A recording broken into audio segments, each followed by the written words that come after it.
Welcome to simple biology channel. आज हम class 7th का चैप्टर न्यूट्रिशन इन प्लांट उसे पूरा समझेंगे और सीटेट में किस तरह के क्वेश्चन आते हैं इस चैप्टर से वो भी समझेंगे। न्यूट्रिशन इन प्लांट में सबसे पहले हम ये समझेंगे कि ये न्यूट्रिशन क्या होता है।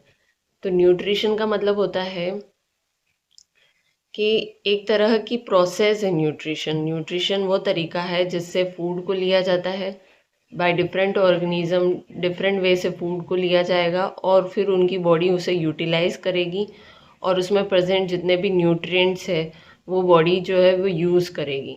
अब ये न्यूट्रिएंट कहाँ कहाँ यूज़ करेगी, तो बॉडी जो है इसको यूज़ करेगी ग्रोथ के लिए, रिपेयर के लिए और बॉडी बिल्ड करने के लिए और एनर्जी के लिए। ये जो न्यूट्रिएंट है वो मेनली कहाँ से लिए जाते हैं, हमने अभी बताया कि न्यूट्रिशन वो प्रोसेस है जिसमें बॉडी जो है या ऑर्गेनिज्म है वो फूड को लेता है और उसको यूटिलाइज करता है। उसमें प्रेजेंट जितने भी न्यूट्रिएंट है उनको यूटिलाइज करेगा ग्रोथ के लिए, रिपेयर के लिए और बिल्ड करने के लिए और एनर्जी के लिए। अब इन फूड में मेनली 3 तरह के कंपोनेंट्स होते हैं। प्रोटीन होता है, कार्बोहाइड्रेट होता है और फैट होता है। न्यूट्रिशन का जो तरीका होता है वो डिफरेंट होता है। तो न्यूट्रिशन जो है वो डिफरेंट ऑर्गेनिज्म डिफरेंट तरीके से लेते हैं। तो मेनली जो मोड ऑफ न्यूट्रिशन है वो 2 कैटेगरीज में हम डाल सकते हैं। एक तो है ऑटोट्रॉफिक और दूसरा है हेट्रोट्रॉफिक। ऑटोट्रॉफिक में ये जो ऑटो है उसका मतलब आपको साफ साफ दिख रहा है कि ऑटो का मतलब होता है सेल्फ और ट्रॉफिक का मतलब होता है नरिशमेंट, यानी सेल्फ को नरिश करना। जैसे कि हम स्किन को नरिश करते हैं उस पर लोशन लगाकर, वैसे ही ये जो ऑटोट्रॉफिक मोड ऑफ न्यूट्रिशन है उसमें जो ऑर्गेनिज्म है वो सेल्फ नरिश करेगा। यानी सेल्फ कैसे नरिश करेगा, फूड बनाएगा। तो वो क्या करेगा, फूड बनाएगा और उससे उसको नरिशमेंट मिलेगा, न्यूट्रिएंट्स मिलेंगे। तो आपको पता है कि फूड कौन बनाता है, आपके आसपास आपको पता है कि प्लांट्स जो होते हैं वो अपना भोजन जो है वो खुद बनाते हैं, अपना फूड खुद बनाते हैं और उनमें फूड बनाने के लिए एक प्रोसेस होती है जिसे हम क्या बोलते हैं, फोटोसिंथेसिस। तो ऑटोट्रॉफिक मोड ऑफ न्यूट्रिशन किस में मिलेगा, प्लांट में मिलेगा। और प्लांट में किस प्रोसेस के थ्रू वो अपना फूड बनाते हैं, फोटोसिंथेसिस के थ्रू अपना फूड बनाते हैं। सेकंड है हेट्रोट्रॉफिक मोड ऑफ न्यूट्रिशन, जिसमें ये हेट्रोट्रॉफ यानी हेट्रोट्रॉफिक मोड ऑफ न्यूट्रिशन में हेट्रो का मतलब क्या होता है, अदर, किसी और से लेना। अदर से नरिशमेंट लिया जाता है। वो अदर क्या हो सकते हैं, अदर जो है वो या तो प्लांट होंगे या फिर एनिमल होंगे।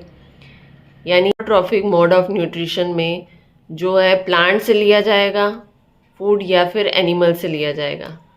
अगर हम ह्यूमंस की बात करें तो ह्यूमन अपना फूड जो है वो प्लांट से डायरेक्टली भी ले सकते हैं, इनडायरेक्टली भी ले सकते हैं, या फिर मीट वगैरह खाए तो वो एनिमल से भी ले सकते हैं। तो हेट्रोट्रॉफिक मोड ऑफ न्यूट्रिशन में अदर से नरिशमेंट लिया जाता है और इसके एग्जाम्पल हो जाएंगे ह्यूमन हो गया, एनिमल हो गए। हेट्रोट्रॉफिक मोड ऑफ न्यूट्रिशन जिनमें भी प्रेजेंट होगा उन्हें हम क्या बोलेंगे, हेट्रोट्रॉफ्स बोलेंगे। तो ह्यूमन और एनिमल को हम क्या बोलेंगे, हेट्रोट्रॉफ्स बोलेंगे। और जिनमें autotrophic mode of nutrition present होगा उन्हें हम क्या बोलेंगे, ऑटोट्रॉफ्स बोलेंगे। तो यहाँ पर हम प्लांट को क्या बोलेंगे, ऑटोट्रॉफ्स। प्लांट को हम क्या बोलेंगे, autotrophs. Heterotrophic mode of nutrition में अभी हमने बोला कि प्लांट से लिया जाएगा या एनिमल से लिया जाएगा, तो इसको भी हम 3 कैटेगरी में डिवाइड करते हैं, सेप्रोट्रॉफिक, पैरासिटिक और होलोजोइक। सेप्रोट्रॉफिक जो है वो अपना फूड लेते हैं डेड डिकेइंग मैटर से। किससे लेते हैं, जो सड़ा गला जो मैटर होता है उससे अपना फूड लेते हैं। जैसे कि मशरूम की बात करें तो मशरूम जो है वो सड़ी हुई जो वुड होती है उस पर प्रेजेंट होता है मशरूम, और रेनी सीजन में आपने देखा होगा। वही फंजाई की बात करें तो जो दीवारें होती है उस पर सीलन वगैरह आती है तो वहाँ पर भी फंगस मिल सकती है। उसके अलावा जो ब्रेड है जब वो सड़ जाती है तो उस पर भी मोल्ड्स आ जाते हैं, फंगस आ जाती है। तो सेप्रोट्रॉफिक मोड ऑफ न्यूट्रिशन जो है वो मशरूम में प्रेजेंट होता है, फंजाई में प्रेजेंट होता है। और अब इन दोनों को हम क्या बोलेंगे, जिनमें सेप्रोट्रॉफिक मोड ऑफ न्यूट्रिशन होगा उन्हें हम बोलेंगे सेप्रोट्रॉफ्स। क्या बोलेंगे उन्हें, सेप्रोट्रॉफ्स। अभी हम देखेंगे कि फंजाई जो है उसमें एक तरह से कह सकते हैं कि अपोजिट तरीके से फूड को लिया जाता है। होलोजोइक और फंजाई का भी हम डिफरेंस भी देखेंगे। पैरासिटिक मोड ऑफ न्यूट्रिशन की बात करें तो पैरासिटिक मोड ऑफ न्यूट्रिशन में जो ऑर्गेनिज्म होता है वो उसके ऊपर या फिर उस ऑर्गेनिज्म की बॉडी के अंदर प्रेजेंट होता है। तो उस ऑर्गेनिज्म यानी जो पैरासिटिक मोड ऑफ न्यूट्रिशन है जिसमें जो फूड लेगा, जैसे कि कस्कुटा या अमरबेल की बात करें तो ये दूसरे प्लांट पर क्या करता है, क्लाइंब कर जाता है। तो ये तो दूसरे प्लांट से अपना फूड ले रहा है, तो कस्कुटा को हम क्या बोलेंगे, पैरासाइट। और दूसरा जिस प्लांट से वो लेता है अपना फूड उसको हम क्या बोलेंगे, होस्ट। तो होस्ट के ऊपर प्रेजेंट है, होस्ट की बॉडी के ऊपर प्रेजेंट है और उससे अपना फूड यानी न्यूट्रिएंट ले रहा है, तो उसको क्या कर देगा, डिप्राइव कर देगा, उसमें वो कमी आ जाएगी, उन न्यूट्रिएंट की क्या आ जाएगी, कमी आ जाएगी। तो पैरासिटिक मोड ऑफ न्यूट्रिशन जिसमें भी प्रेजेंट होगा वो ऑर्गेनिज्म होस्ट पर और या फिर होस्ट की बॉडी के अंदर प्रेजेंट होता है और उसको न्यूट्रिएंट डिप्राइव बना देता है। तो प्लांट पैरासाइट की बात करें तो प्लांट पैरासाइट के तो एग्जांपल हो जाएगा कस्कुटा या अमरबेल। और अगर एनिमल पैरासाइट की बात करें तो मॉस्क्यूटो है, लाइस है, लीस है और बेड बग है। ये सब क्या करते हैं, ब्लड लेते हैं, ब्लड ईटिंग हो गई हैं। और ये ब्लड लेंगे तो जो होस्ट है उसको तो नुकसान होगा और इन सबको क्या होगा, फ़ायदा हो जाएगा। तो पैरासाइट में एक को फ़ायदा हो रहा है और एक को नुकसान हो रहा है। तो जो होस्ट है उसको तो क्या होगा, नुकसान, और जो पैरासाइट है उसको क्या हो जाएगा, फ़ायदा हो जाएगा। होलोजोइक मोड ऑफ न्यूट्रिशन की बात करें तो यहाँ पर जो फूड है उसकी इंटरनल प्रोसेसिंग होती है। इंटरनल प्रोसेसिंग ऑफ फूड का मतलब क्या है कि फूड जो है उसको पहले इंजेस्ट किया जाएगा, यानी पूरी जो प्रोसेस होती है इंजेशन, फिर इंजेस्ट करने के बाद में डाइजेशन होगा, फिर डाइजेशन के बाद में उसका एब्जॉर्प्शन होगा, एब्जॉर्प्शन के बाद में एसिमिलेशन होगा, है ना। जो हमने प्रीवियस चैप्टर देखा था न्यूट्रिशन इन एनिमल, उसमें हमने ये पूरा डिस्कस किया था। और फिर लास्ट में इजेशन होगा, यानी पूरी जो प्रोसेस हो रही है, फूड की प्रोसेसिंग हो रही है, वो ऑर्गेनिज्म की बॉडी के अंदर हो रही है, इसलिए इसको हम क्या बोलते हैं, इंटरनल प्रोसेसिंग ऑफ फूड। तो होलोजोइक मोड ऑफ न्यूट्रिशन में फूड की इंटरनल प्रोसेसिंग होती है, यानी बॉडी के अंदर ही उसको पूरा डाइजेस्ट और यूटिलाइज किया जा रहा है। वही उसके अपोजिट हम फंजाई की बात करें, फंजाई की बात करें तो ये फंजाई क्या करता है, जैसे ये मान लो उसका फूड पार्टिकल है, तो फंजाई उसके ऊपर ही अपने डाइजेस्टिव जूस डाल देगा। क्या करेगा, उसके डाइजेस्टिव जूस उसके ऊपर ही डाल देगा जहाँ पर उसका फूड है, और उसकी वजह से ये क्या हो जाएगा, फूड डाइजेस्ट हो जाएगा। फूड जैसे ही डाइजेस्ट होगा फंजाई उसको सोल्यूबल फॉर्म में वापस ले लेगा। तो ये बॉडी के बाहर ही डाइजेस्ट हो रहा है फूड। तो यहाँ पर बिल्कुल opposite, holozoic mode of nutrition से बिल्कुल अपोजिट प्रोसेसिंग हो रही है फूड की। तो ये मेन डिफरेंस है सेप्रोट्रोफिक और होलोजोइक में।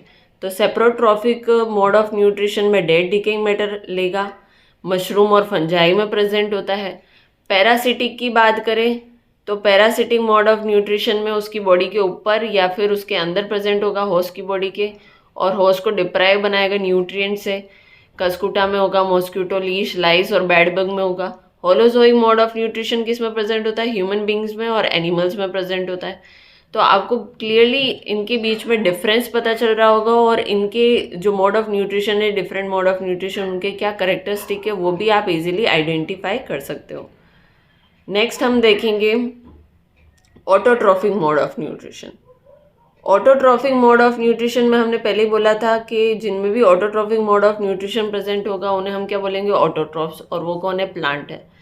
तो प्लांट में जो प्रोसेस है जिससे वो फूड बनाते हैं उन्हें हम क्या बोलते हैं, फोटोसिंथेसिस की प्रोसेस के थ्रू अपना फूड बनाते हैं। फोटो का मतलब क्या होता है, लाइट, फोटो का मतलब क्या होता है, लाइट, और सिंथेसिस यानी फॉर्मेशन करना या कंबाइन करना। तो अब सोचने वाली बात है कि इसमें किस चीज़ को कंबाइन किया जा रहा है। जैसे अगर हम खाना बना रहे हैं, हमें चपाती बनानी है, तो हमें आटा चाहिए, नमक चाहिए और पानी चाहिए, यानी ये रॉ मटेरियल चाहिए, तब हम आटा गूँथेंगे और फिर रोटी बनाएंगे। तो वैसे ही प्लांट को अपना फूड बनाने के लिए रॉ मटेरियल में क्या चाहिए, वाटर चाहिए, मिनरल चाहिए और कार्बन डाइऑक्साइड चाहिए। तो अब इन वाटर, मिनरल और carbon dioxide as a raw material plant use करता है, ठीक है। लेकिन प्लांट के क्या सारे पार्ट जो है वो फोटोसिंथेसिस करते हैं? तो नहीं। प्लांट का कौन सा पार्ट फोटोसिंथेसिस करता है? तो प्लांट का ये वाला पार्ट, लीफ वाला पार्ट जो होता है वो फोटोसिंथेसिस करता है।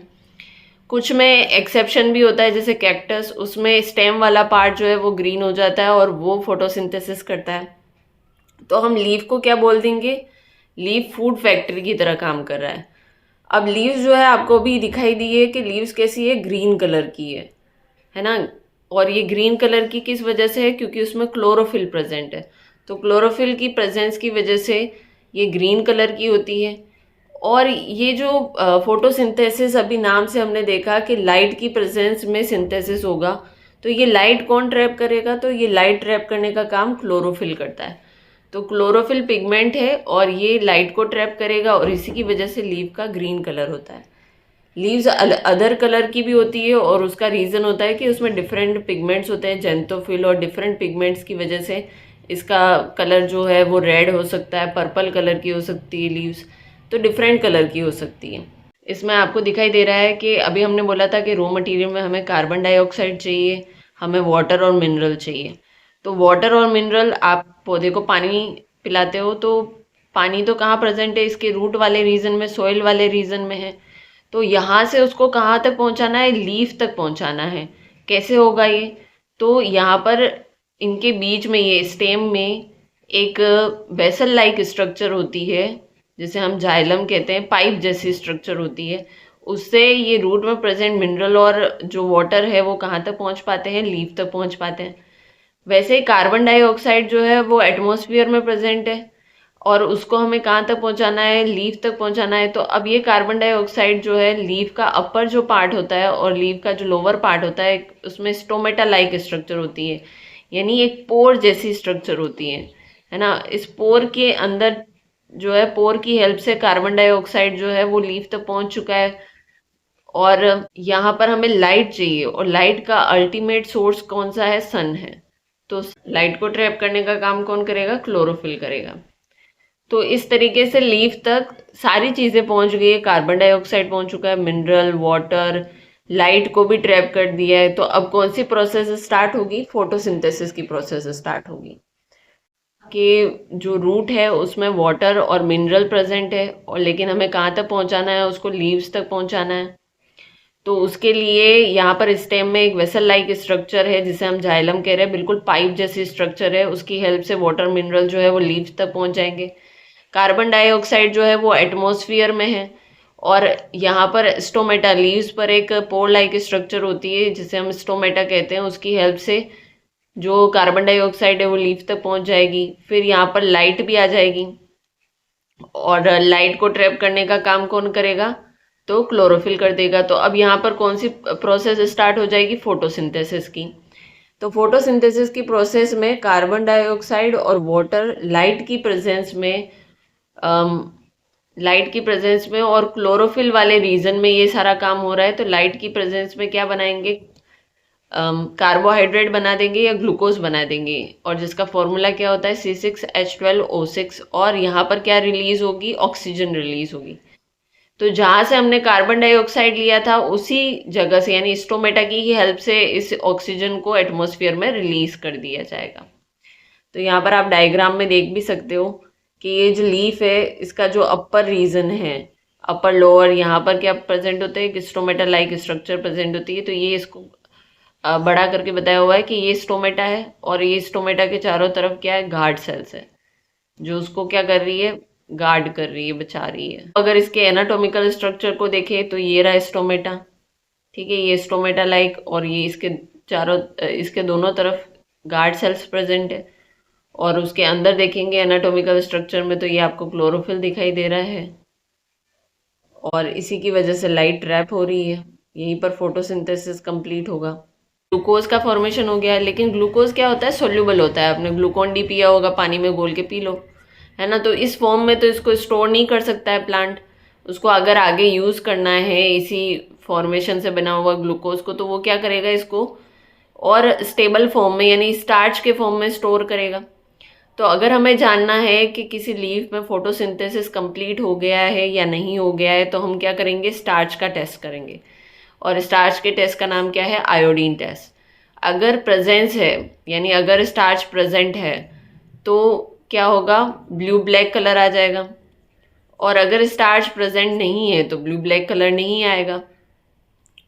तो हमने यहाँ पर दो प्लांट लिए हैं, एक प्लांट जिसको हमने लाइट में रखा है, दूसरा प्लांट जिसको हमने डार्क में रखा है। लाइट में रखा है, में रखेंगे तो ऑफकोर्स फोटोसिंथेसिस होगा और जो टेस्ट है वो पॉजिटिव आएगा, क्योंकि उसमें वो फोटोसिंथेसिस होने की वजह से स्टार्च की प्रेजेंस को शो करेगा। और जिसको डार्क में रखेंगे, जिसको अंधेरे में रखेंगे, उसमें टेस्ट जो है वो नेगेटिव आएगा, स्टार्च टेस्ट। तो इससे आपको पता चल जाएगा कि किसी प्लांट में फोटोसिंथेसिस कंप्लीट हुआ है या नहीं हुआ है। नेक्स्ट हमारा टॉपिक है synthesis of plant food other than carbohydrate. तो प्लांट फूड मेनली क्या है, यहाँ पर ग्लूकोज है। प्लांट जो फोटोसिंथेसिस से बनाता है वो क्या है, ग्लूकोज है। लेकिन वो ग्लूकोज के अलावा भी प्रोटीन, फैट ये भी बना सकता है, पर कैसे बनाएगा। देखो, कार्बोहाइड्रेट जो है या ग्लूकोज है, उसका फॉर्मूला है C6H12O6। ग्लूकोज में कार्बन, हाइड्रोजन और ऑक्सीजन है।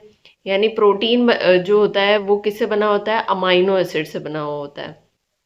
ठीक है। और ये अमाइनो एसिड की स्ट्रक्चर इस तरह से होती है ये, जिसमें आपका एक कार्बन जो ग्रुप है वो दूसरे कार्बोक्सिल ग्रुप से जुड़ा हुआ है, अमीनो ग्रुप से जुड़ा हुआ है, हाइड्रोजन से जुड़ा हुआ है। ये ग्रुप चेंज होता रहेगा, उसके हिसाब से different type of amino acids होंगे। तो ये जो अमाइनो एसिड है उसमें आपको दिख रहा है कि स्ट्रक्चर में क्या है, नाइट्रोजन है।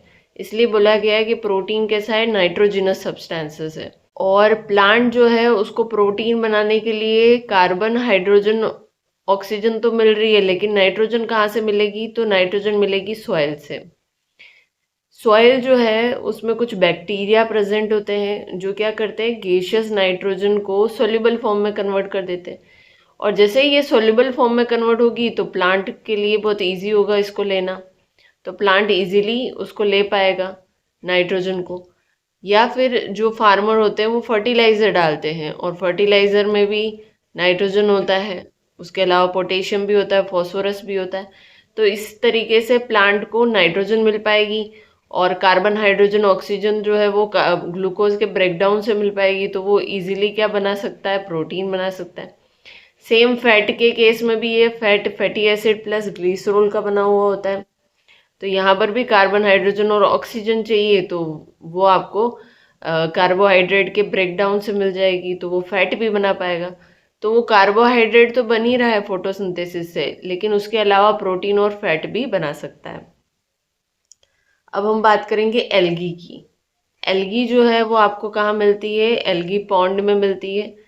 और यानी कोई तालाब है, वहाँ पर आपको ऐसे ग्रीन ग्रीन कलर की लेयर्स दिखाई देती है, उसके ऊपर ग्रीन पैच दिखाई देते हैं, और वो स्लाइमी लगती है। और तो वो जो ग्रीन पैच होते हैं उनको हम क्या बोलते हैं, एल्गी बोलते हैं।